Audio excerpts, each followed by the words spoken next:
Bismillahirrahmanirrahim. Assalamualaikum warahmatullahi wabarakatuh. Selamat siang menjelang sore guys. Jadi di kesempatan kali ini saya akan melakukan unboxing dan juga tes untuk sebuah GPU atau graphic card. Apa itu ya? Di sini saya mendapatkan Asus ROG Strix GTX 1050 Ti OC Edition dari Astrindo ya. Tempo hari saya dapatkan namun dari Asus Indonesia, dan untuk saat ini saya dapatkan dari Astrindo. Oke, kita akan buka boxnya terlebih dahulu. Oh ya, untuk boxnya sama ya dengan Asus ROG Strix sebelumnya yang saya tes kemarin. Hanya saja untuk di sini untuk serinya itu ya sama sih. Sama. Oke guys, kita akan coba buka boxnya.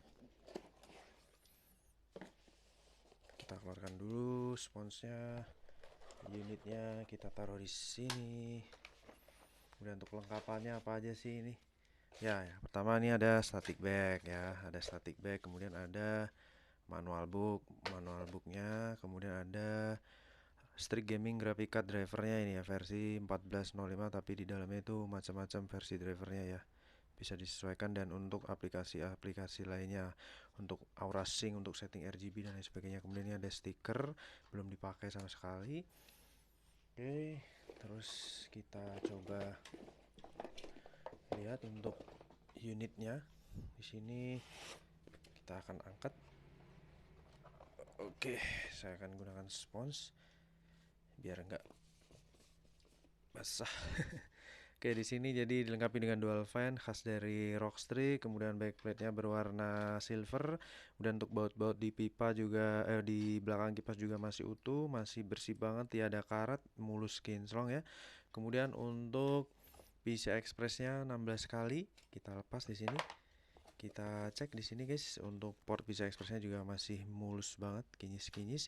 Kemudian untuk port di bagian samping juga masih kinclong ya. Ini ada dual DVI, ada satu display port, satu HDMI dan dual DVI, dan kinyis-kinyis juga.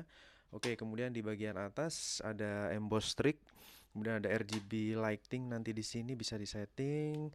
Dan ini sudah otomatis berubah warna ya. Kemudian membutuhkan 6 pin port tambahan ya. Untuk PSU teman-teman sudah dipastikan harus 400 watt 80 plus. Ya, syukur-syukur bisa bronze atau di atasnya. Dan di bagian belakang ada dilengkapi dengan backplate. Backplate-nya juga kinclong banget, untuk segel pabrikannya masih utuh dari Asus. Kemudian untuk serinya di sini sama ya, GTX 1050 Ti 4G Gaming. Oke, kita akan coba cross check dulu untuk serial numbernya. Untuk serial number di box di sini 5 digit terakhirnya 52690.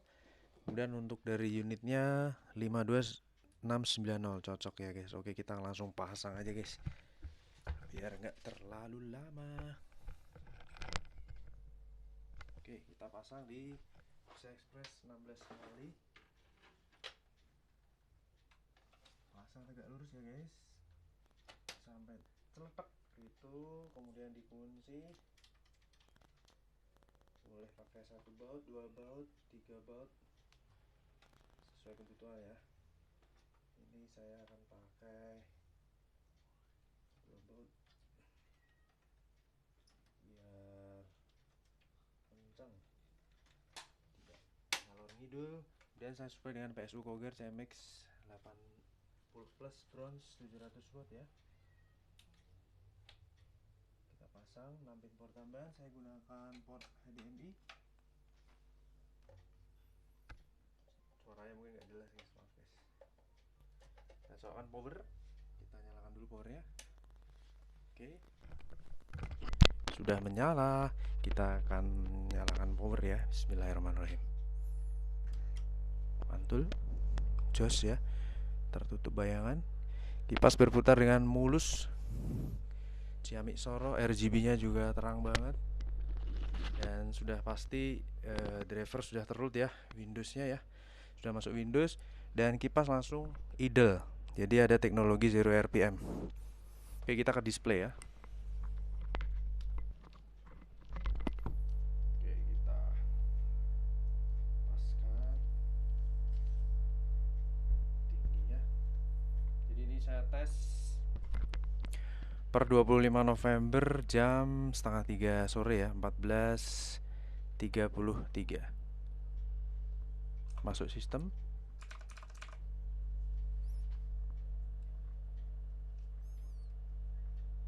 Oke, semoga pas enter. Kita perdekat layarnya. Oke, jadi ini resolusi sudah berubah menjadi Full HD. Dan kita akan buka Touch Power Up GPU Z. GTX 1050 Ti dari Asus 1043860F.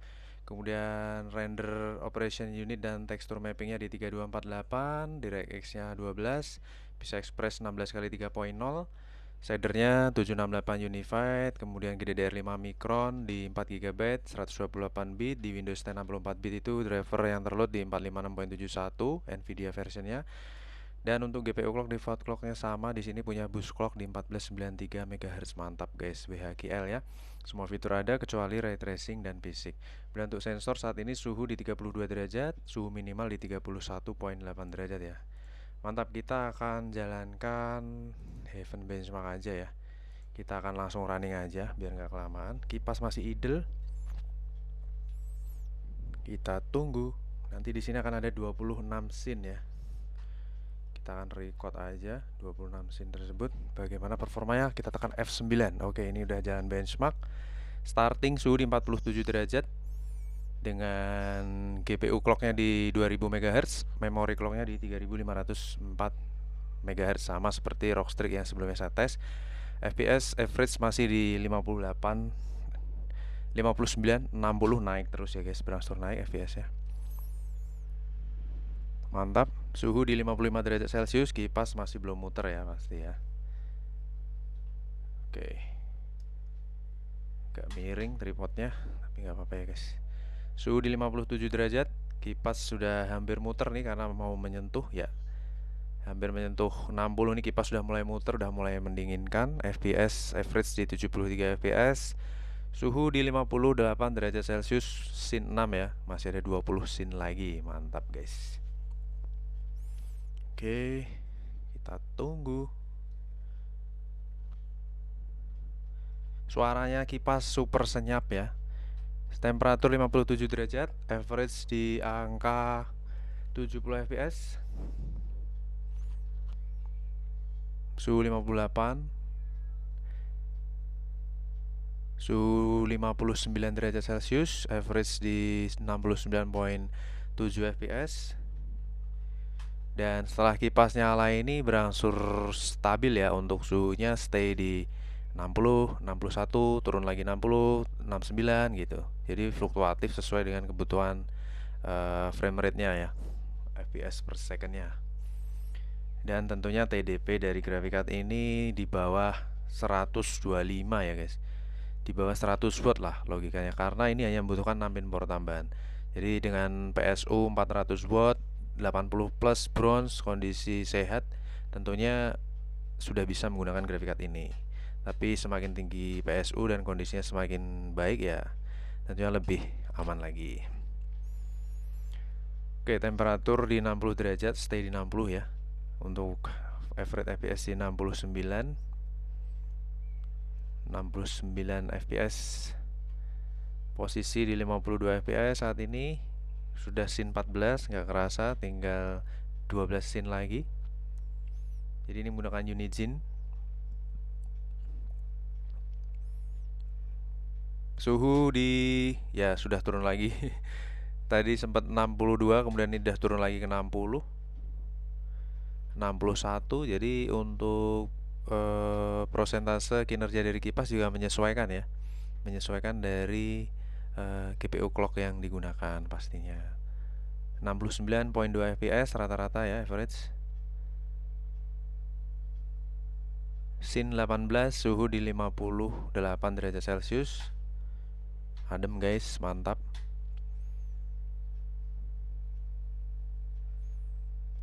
Oke, naik di 150 fps dan average-nya di 70.9 atau 71.1 fps. Scene 21 guys. Suhu stay di 60 derajat ya. Mantap nih, adem guys.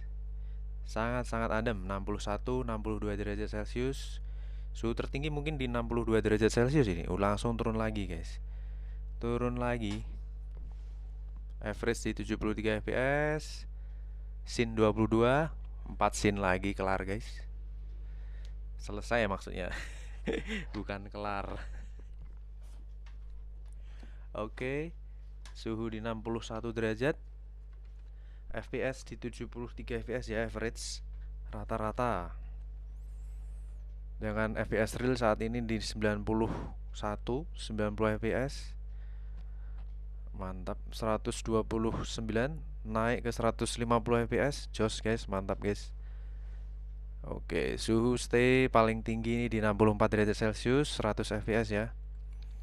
Dengan average di 76 fps. Oke, kita akan saksikan hasilnya. Ya, ini skornya di 76,3 fps, skornya 1922 dengan minimal 27,5 fps dan maksimal 164 fps. Ini akan saya save dulu. Oke. Kemudian saya akan panggil ini ya, GPU Z. Oke, kita akan coba bandingkan dengan di GPU Z untuk data tambahannya, guys. Jadi kita akan rubah skornya ke sensornya ke Highest dulu. Di sini untuk boost clocknya tinggi ya guys, 1809 MHz.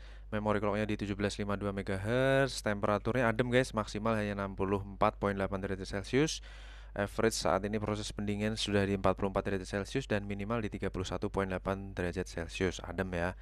Kemudian untuk kipas maksimal berputar hanya 56% dan average 31% dan tentunya kalau idle ya 0% ya. Kondisi saat ini kipas sudah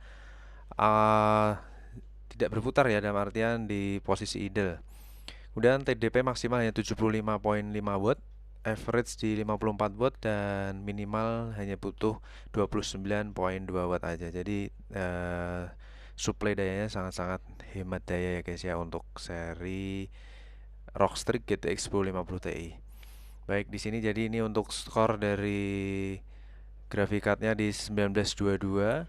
Performanya sangat-sangat bagus ya guys ya. Untuk kinerjanya teman-teman bisa lihat, nanti akan saya capture dan saya upload di Instagram ataupun di Facebook. Oke, untuk reviewnya kurang lebih sampai di sini. Terima kasih atas atensinya. Wassalamualaikum warahmatullahi wabarakatuh.